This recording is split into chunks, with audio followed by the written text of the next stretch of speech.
അപ്പോൾ ഇതൊരു മിനി വ്ളോഗാണ്. ഞാനിപ്പോൾ എൻ്റെ ഫാദറിൻ്റെ കസിൻ്റെ വീട്ടിലാണുള്ളത്. അപ്പോൾ ഇവരുടെ വീട് നല്ല രസമാണ് കാണാൻ. അപ്പം ഞാനിപ്പോൾ ഇവരുടെ ഗപ്പി പോണ്ടിൻ്റെ അടുത്താണ് പോകുന്നത്. ടയർ വെച്ചിട്ടാണ് അവരുണ്ടാക്കിയത്. നല്ല രസമുണ്ടല്ലേ, കുഞ്ഞു ഗപ്പികൾ അങ്ങോട്ടും ഇങ്ങോട്ടും പോകുന്നത്. ആ പച്ച കളർ പായലാണ്. അപ്പോൾ ഞാൻ എൻ്റെ കസിൻ്റെ കാണിക്കാം. ഇവളുടെ പേരാണ് മിന്നു. ഇതാണ് എൻ്റെ ആണ്ട്. പിന്നെ പറയണ്ടല്ലോ, ഇതാണ് ജുവൽ. അപ്പോൾ ഗൈസ് നമ്മൾ അവിടെ നിന്ന് ഇറങ്ങി അപ്പയുടെ ഒരു അങ്കിളുടെ വീട്ടിൽ പോവാണ്. അപ്പയുടെ കസിനാണ് ഫ്രണ്ടിൽ വണ്ടി ഓടിക്കുന്നത്. അപ്പോൾ ദേ ഗൈസ്, ഇതാണ് നേച്ചറിൻ്റെ ബ്യൂട്ടി. അവിടെയൊക്കെ ഫോറസ്റ്റ് ഏരിയയാണ്. രാത്രിയൊന്നും അവിടെ ട്രാവൽ ചെയ്യുന്നത് നല്ലതല്ല. അപ്പോൾ ഇതൊക്കെ പാലോട് കൊല്ലം ഏരിയാസാണ്. അപ്പോൾ ഇതൊക്കെ ബ്യൂട്ടിഫുൾ ഏരിയാസാണ്. And I want to tell you that Samathi Valavu is nearby. So I'm excited for that on the night. അപ്പോൾ നമ്മളിപ്പം ഇവിടെ എത്തിയിട്ടുണ്ട് guys. And it's me vibing again. നല്ല ബ്യൂട്ടിഫുള്ളാണ് ഈ ഏരിയാസ്. അപ്പോൾ അവിടെ നിന്ന് നമ്മൾ വീണ്ടും ഇറങ്ങി വണ്ടിയിൽ പോയിക്കൊണ്ടിരിക്കുകയാണ്. എല്ലാവരും ഇപ്പം ലൈക്ക് ഒരു നൈറ്റ് ടൈമാണ്. അപ്പോൾ സുമതി വളവിന് വേണ്ടി കാത്തിരിക്കുകയാണ്. And thank God my father's cousin took over the road before us. അപ്പം നമ്മളിപ്പം പോയിക്കൊണ്ടിരിക്കുകയാണ്.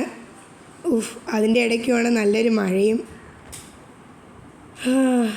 എന്താ പറയുക, നല്ലൊരു അഡ്വഞ്ചർ ആയിരുന്നു അതിൻ്റെ ഇടയ്ക്ക്.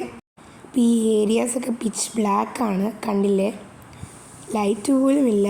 കുറച്ച് വീടുകളുണ്ട്, അത് കഴിഞ്ഞ് കുറച്ച് വീടുകൾ, പിന്നെ വീണ്ടും ലൈറ്റ് ഓഫാണ്. അപ്പം അങ്ങനെ പോയിക്കൊണ്ടിരിക്കുകയാണ് നമ്മൾ. Flash back.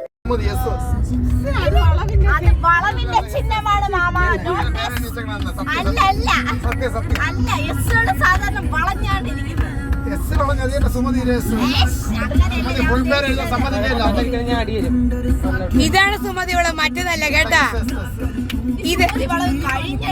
ഇതാണ് സുമതി വളവ്.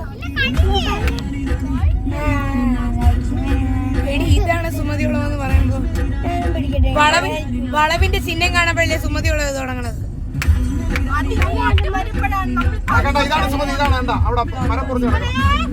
ഇതാണ് സുമതി കറക്റ്റ്.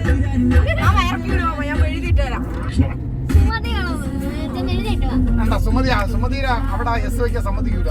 അങ്ങ് അപ്പുറത്തെ വളവിലാണ് എസ് വെച്ചേക്കുന്നത്.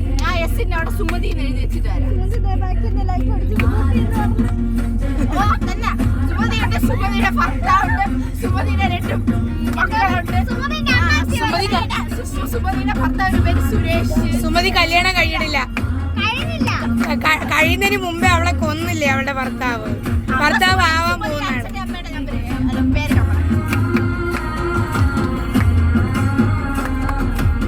ഗൈസ്, ഇവിടെ പാട്ടിട്ട് അവര് ത്രില്ല് കളയാണ്.